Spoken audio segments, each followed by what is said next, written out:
എല്ലാവർക്കും വിനീത നമസ്കാരം. ശ്രീമദ് ഭാഗവതം നവമസ്കന്ധം അധ്യായം 19 ശ്ലോകം 16, 17, 18, 19, 20 5 ശ്ലോകങ്ങൾ ഇന്ന് നമുക്ക് നോക്കാം. യയാതി മഹാരാജാവ് എല്ലാ ദുഃഖത്തിന്റെയും മൂലകാരണമായിട്ടുള്ള ആ തൃഷ്ണയെ ഉപേക്ഷിക്കാൻ തയ്യാറാവണം. ഞാനിതാ അതിന് തയ്യാറാവുകയാണ്. വിഷയസുഖം എത്ര അനുഭവിച്ചുകൊണ്ട് എത്ര കാലം അനുഭവിച്ചാലും പിന്നെ അനുഭവിക്കാനേ തോന്നുള്ളൂ. അതുകൊണ്ട് വിരക്തി വരില്ല. അതുകൊണ്ട് ഞാനിതാ വിവേകപൂർവം ഞാൻ ഇതിനെ മുഴുവനും എല്ലാ തൃഷ്ണയെയും ഉപേക്ഷിച്ച് കാട്ടിൽ പോയിട്ട് തപസ് ചെയ്യാൻ പോവുകയാണ് എന്ന് പറയുന്നു ഭാര്യമാരോട്. ഓം നമോ ഭഗവതേ വാസുദേവായ. ഓം നമോ ഭഗവതേ വാസുദേവായ. ഓം നമോ ഭഗവതേ വാസുദേവായ. ശ്ലോകം 16. യാ ദുസ്ത്യജാ ദുർമതിഭിർ ജീര്യതോ യാ ന ജീര്യത്തെ താം തൃഷ്ണാം ദുഃഖനിവഹാം ശർമ്മകാമോ ദ്രുതം ത്യജേൽ. ദുർമതിഭി ദുർബുദ്ധികളാൽ, ദുസ്ത്യജാം ത്യജിപ്പാൻ കഴിയാത്തത്, യാതൊന്നു, ജീര്യത ജരബാധിച്ചവന്റെയും, യാതൊന്ന്, ന ജീര്യതേ ജര ബാധിക്കാതെയിരിക്കുന്നുവോ, ദുഃഖനിവഹാം ദുഃഖത്തെ ഏറ്റവും ജനിപ്പിക്കുന്ന, താം തൃഷ്ണാം ആ തൃഷ്ണയെ, ശർമ്മകാമ സുഖം ആഗ്രഹിക്കുന്നവൻ, ദ്രുതം ത്യജേൽ ശീഘ്രം ത്യജിക്കണം. സർവ്വ ദുഃഖത്തിനും മൂലകാരനായിട്ടുള്ള ആ തൃഷ്ണയെ ഉപേക്ഷിക്കാൻ നല്ല ബുദ്ധിമുട്ടാണ്. മനസ്സിരുത്തണം അത് ത്യജിക്കാൻ എന്നതാ ഉറപ്പിച്ചു പറയുന്നു. വിവേകമില്ലാത്തവർക്ക് യാതൊന്നിനെ ജയിക്കാൻ കഴിയില്ലയോ. ശരീരത്തിന് ജര ബാധിച്ചാലും യാതൊന്നിന് ജര ബാധിക്കുകയില്ലയോ. അങ്ങനെ അനന്ത ദുഃഖങ്ങളെ തുടർച്ചയായിട്ട് ഉണ്ടാക്കി തീർക്കുന്ന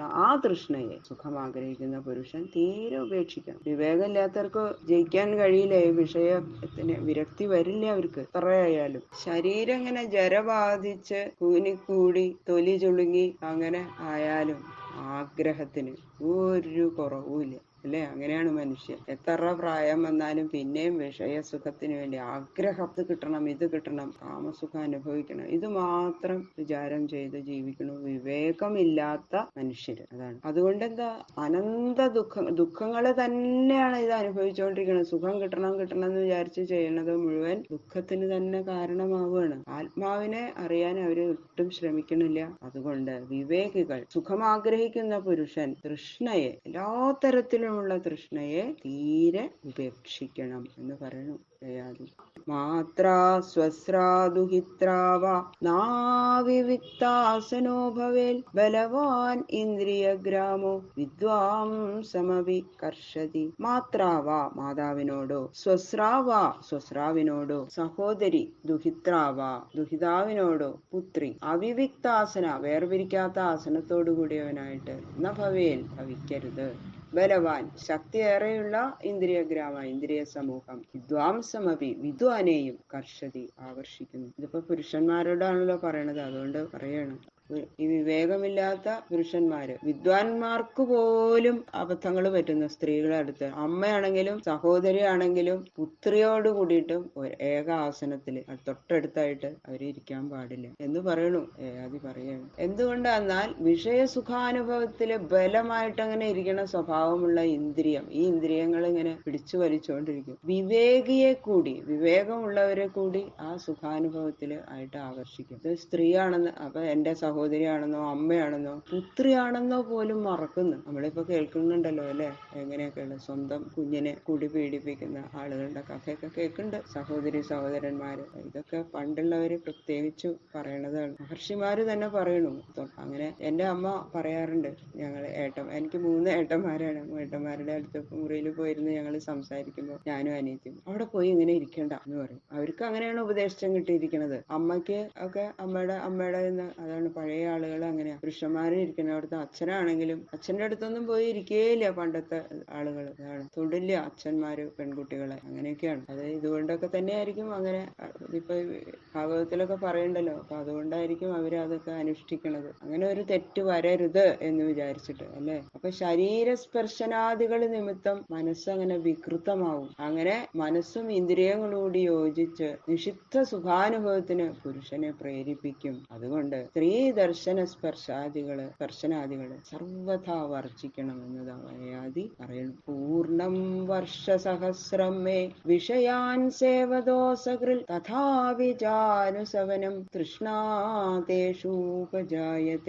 അസകൃത് പിന്നെയും പിന്നെയും വിഷയങ്ങളെ സേവത മേ സേവിക്കുന്ന എന്റെ വർഷസഹസ്രം പൂർണ്ണം 1000 സംവത്സരം തികഞ്ഞു. തഥാപി എന്നിട്ടും തേഷു അവയിൽ അനുസവനം കാലം തോറും തൃഷ്ണ ആശ ഉപജായതെ ജനിക്കുന്നു. എത്ര കാലം കഴിഞ്ഞാലും ഈ വിഷയത്തിന്റെ ആശ ശമിക്കണില്ല എന്ന് മുമ്പ് പറഞ്ഞല്ലോ. അത് പിന്നെയും പിന്നെയും അത് തന്നെ കഷ്ടമായിട്ട് പറയാം. തുടർച്ചയായിട്ട് വിഷയസുഖങ്ങളെ തന്നെ സേവിച്ചുകൊണ്ടിരിക്കണ എന്റെ ജയാതി പറയണു, എന്റെ 1000 സംവത്സരം ഇപ്പൊ പൂർണ്ണമായി. അത്രയും വിഷയസുഖത്തിൽ ഇങ്ങനെ മുങ്ങി ജീവിച്ചു. എന്നിട്ടും ആ വിഷയങ്ങളെ അനുഭവിക്കാനുള്ള എന്റെ ആഗ്രഹം ശമിച്ചിട്ടില്ല. അപ്പൊ അതുകൊണ്ട് എന്താ മനസ്സിലാക്കേണ്ടത്? എത്ര കാലം കഴിഞ്ഞാലും ഇനി അത് ശമിക്കില്ല എന്ന് എനിക്ക് മനസ്സിലായി. അതുകൊണ്ട് തസ്മാത് ഏതാമഹം ത്യക്ത്വാ ബ്രഹ്മണ്യാധായ മാനസം നിർദ്വന്ദ്വോ നിരഹങ്കാര ചരിഷ്യാമി മൃഗൈഃ സഹ. തസ്മാത് അത് ഹേതുവായിട്ട്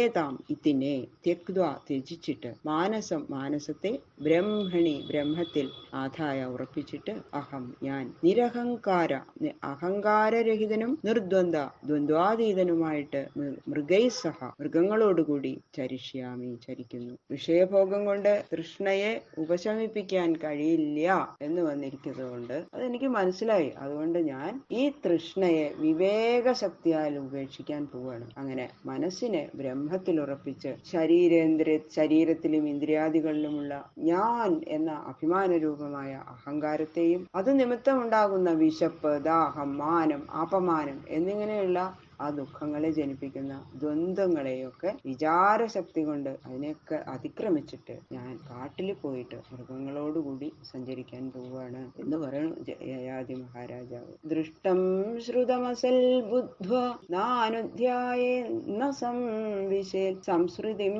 ചാത്മനാശം ച തത്ര വിദ്വാൻ സ ആത്മദൃക്. ദൃഷ്ടം കാണപ്പെട്ടതിനെയും ശ്രുതം കേൾക്കപ്പെട്ടതിനെയും അസത്ത് ബുദ്ധ്വാ സത്തല്ലെന്ന് അറിഞ്ഞിട്ട് ന അനുധ്യായേൽ അനുധ്യാനിക്കരുത്, ന സംവിശേൽ അനുഭവിക്കരുത്, തത്ര അതിൽ അനുധ്യാനത്തിലും അനുഭവത്തിലും എന്നർത്ഥം. സംസ്കൃതിം ച സംസാരത്തെയും ആത്മനാശം ച ആത്മനാശത്തെയും വിദ്വാൻ സ അറിയുന്ന അവൻ ആത്മദൃക് ആത്മാവിനെ അറിയുന്നവനാവുന്നു. അപ്പൊ ഈ തൃഷ്ണയെ ത്യജിക്കണത് പ്രയാസാണെന്നല്ലേ പറഞ്ഞത്? അത് സാധിക്കാൻ എന്താ വഴി? അത് സാധിച്ചാലല്ലേ ബ്രഹ്മത്തില് ഉറക്കുള്ളൂ മനസ്സ്. അത് ബുദ്ധിമുട്ടല്ലേ? അപ്പൊ യയാതി മഹാരാജാവ് അത് പറയണു. ഒന്നാമത്തെ സാധന സിദ്ധിയെ കൊണ്ട് തന്നെ തൃഷ്ണയെ ജയിക്കാം. അദ്ദേഹത്തെ ഉദാഹരണ സഹിതം പറയാം. കാണപ്പെട്ടതായ ഈ ലോകത്തിലും കേൾക്കപ്പെട്ടതായ സ്വർഗത്തിലും അനുഭവിക്കാവുന്ന ഭോഗങ്ങളെല്ലാം അനിത്യങ്ങളാണ്, നശ്വരങ്ങളാണ്. ഇതൊക്കെ അവയെ സമ്പാദിക്കണമെന്ന് വിചാരിക്കുകയോ അനുഭവിക്കുകയോ ചെയ്യരുത്.